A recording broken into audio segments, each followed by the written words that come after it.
पुण्यात्माओं, आप तो बिल्कुल बच्चे हो इस मार्ग में। ठीक है, जो काफी समय से इस दास के सत्संग सुन रहे हैं उनको बहुत ज्ञान हो चुका है, क्योंकि हम जैसे पहले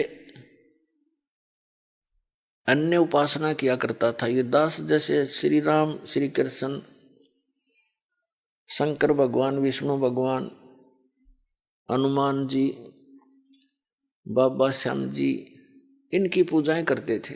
जैसा भी लोकवेद सुन रखा था, और उनके करते करते भी हमें बहुत से लाभ होया करते। और हम यही सोचा करते थे कि ये भगवान श्री कृष्ण, भगवान श्री राम, विष्णु, शंकर भगवान, हनुमान जी, श्याम जी, ये हमें ये सुख दे रहे हैं। और भक्ति भी जैसे आम कोई राम राम कृष्ण कृष्ण इस तरह के हरि ओम हरि राम, ये मंत्र अपने जैसे सुने सुनाए हम आप पर जाप करा करते।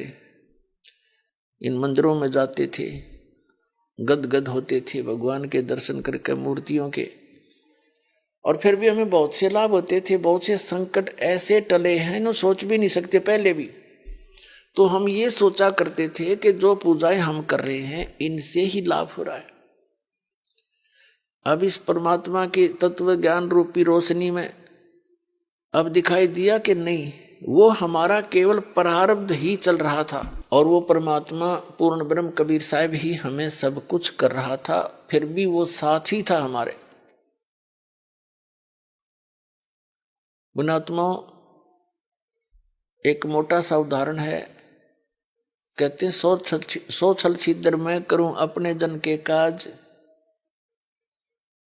जैसे आपने द्रौपदी का उदाहरण सुना होगा।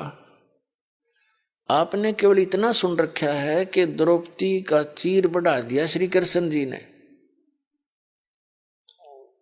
श्री कृष्ण नहीं बढ़ा सकता एक तिल भी, श्री कृष्ण का तो कोई औकात ही नहीं। कहते मासा घटे ना तिल बढ़े, विद ना लिखे जो लेख, और सच्चा सतगुरु मेट कर ऊपर मार दे मेख।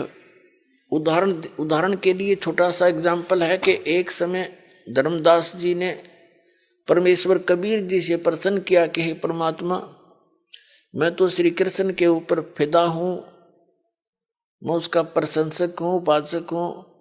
उन्होंने राजा मोर ध्वज के पुत्र ताम्र ध्वज को आरे से 2 फाड़ करवा कर चिरवा कर, वो मर गया था, उसको फिर जीवित कर दिया। आप कहते हो ये कुछ कर नहीं सकते। परमात्मा ने कहा कि धर्मदास और थोड़ा सा आगे भी सोचो। जिस समय महाभारत का युद्ध हुआ और अभिमन्यु की मृत्यु होगी, सुभद्रा पुत्र अभिमन्यु, सुभद्रा श्री कृष्ण की बहन थी और अभिमन्यु उसका सगा भांजा था। सुभद्रा रो रही थी,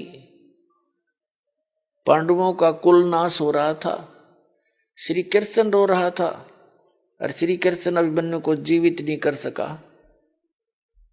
और वहां मोर ध्वज के पुत्र को जा पंगा लिया, उसको चीर कर जीवित कर दिया। तो वहां उसको क्यों ना जीवित किया?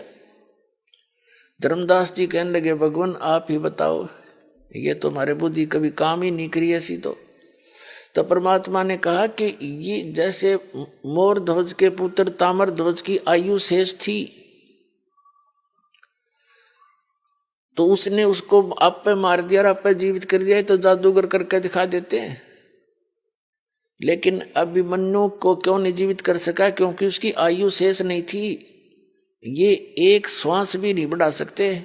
और परमात्मा कहते हैं जो हमारी शरण में आ जाएगा उसकी आयु जब चाहेगा जब मौत देंगे उसको।